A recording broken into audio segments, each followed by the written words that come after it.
Well, it's obviously never a good thing to lose to the New York Jets, but how much of a bad thing is it? Is this a disaster that could mean that there's some real flaws in this offense, or is it more so just a fluke and it won't happen again? I'm kind of more inclined to believe it's the latter. I do think this is kind of fluky. I think that the Jets were just kind of weirdly equipped to handle LA.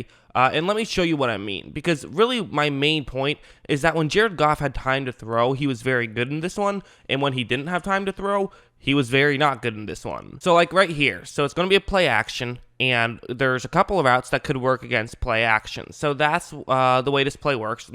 Players in the middle of the field for New York get out of position, and you can throw over the top of them. Pretty relatively simple. Goff takes the snap, he fakes the handoff, and then he looks over, and you can see right here, there's not much open to Goff's right. That's where he's looking. There's not a ton open there. But again, he has multiple players he can throw to. And Goff kind of has a reputation of not being great once he has to get off his first read. The reason for that is because he isn't great when he has to get off his first read. But he is going to do a good job on this play. He finds his next option, makes a throw, they pick up a first down. That's a good play, and a large part of it was because he wasn't under pressure. And the reality is, Goff is way better when he has time to throw, as every quarterback is. But I think you find even more extremes with Goff than you will with other quarterbacks.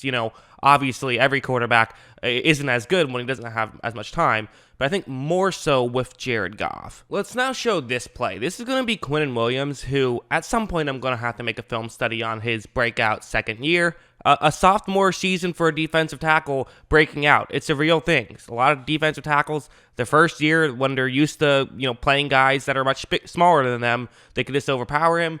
Quinnen Williams, again, won't get too into it. He's been a lot better this year, and you're going to see it on this play. It's going to be set up as a double team, but what Williams is going to try and do is attack Los Angeles' center, which is Austin Blythe. I believe that's how you say his name, who is a good player, although he kind of had a not a great game this one. In fairness, a lot of what he does is he's a much better run blocker than pass blocker, I would think, so that's probably a factor, but still, he kind of had a rough day against the Jets' interior defensive line. So watch, Goff takes the snap, and you do see that what Williams is doing right here is notice how he gets Blythe kind of to his right, to Goff's right, and then Williams gets his right arm and just gets it on that left side of Blythe's body, so that way he can just try and get through. And the reason why it's so important to attack the center instead of the right guard is because he knows that he has, the left guard is currently in a one-on-one matchup, so he knows he will have room. And for a defensive tackle, you try to get room if possible, especially if you're someone with the footwork of Quinnen Williams. He then pulls off a little rip move, gets through, and is able to get a quick sack on Goff, so he gets it right there. They were able to get pressure up the middle, and honestly, it wasn't just Williams. Williams is their best defensive lineman, but he's certainly not the only guy who was able to get pressure this one. I thought that kind of an unlikely hero, Nathan Shepard, actually had a really good day in this game. He was a third-round pick a few years ago. Definitely nothing special, but I thought he played well in this game, so maybe that could be a confidence booster, and he could continue his season, because he's going to have a really good game as well. Watch, he has a one-on-one matchup with Blythe again, the center, and he's going to do a very similar thing. As you see, contact is made immediately. In fairness, the Rams' right guard could come over and help out because there's a double team over there, but not really, so he could help out on that side. But once again, you're going to see that rip move, which is, you're going to get your right arm and just put it underneath the center's right arm. That's what Shepard does. He's able to get immediate pressure on Goff. So yeah, it's kind of weird. I don't know if there was an injury at stake or what, but that was definitely not a great game. And maybe not. Maybe he just had a bad day. But I do feel like as a whole, the Rams' offensive line as a whole, it's not going to give up consistent pressure up the middle too often. It just happened to do it this game. So that's why I do think there is a bit of a fluky nature in this. And this is kind of just a bad matchup because that's one of the things the Jets do well is get pressure up the middle. And that's a real way you can create problems for Jared Goff. Like watch this play because this will be a great example of just showing how big of a deal it can be to get some pressure immediately, where for the Rams, it's going to be a rollout to Goff's left.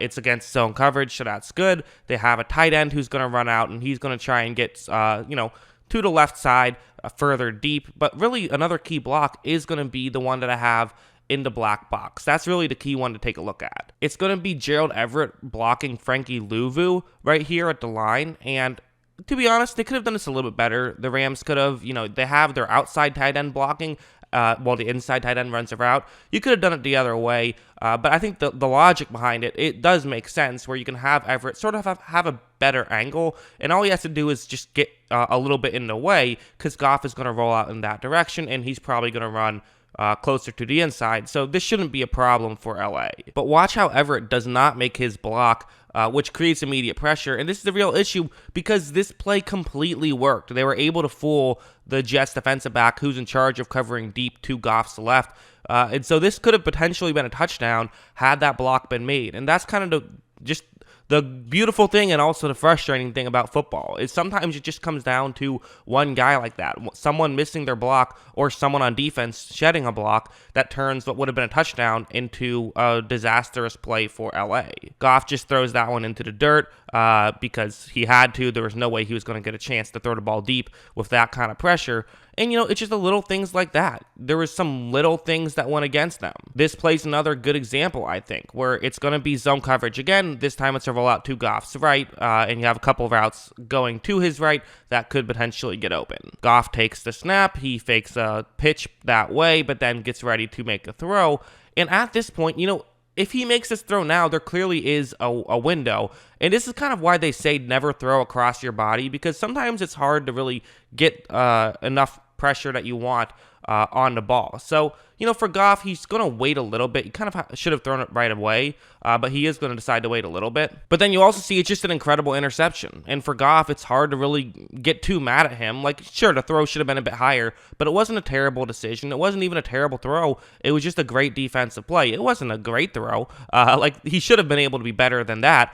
There's no denying that. You do have to put some blame on him. But at the same time, I don't think that that's a disastrous play, and there is it's kind of understandable to some degree. And when upsets happen, sometimes that's how they happen. You throw a bad interception, you miss a couple of blocks that could have been touchdowns, you have one of your punts get blocked. Just a couple of swing plays like that in football can be huge differences in the game. So I don't actually think this is a big deal for the Rams. I really don't. Again, I feel like I didn't learn anything about the Rams that I didn't already know.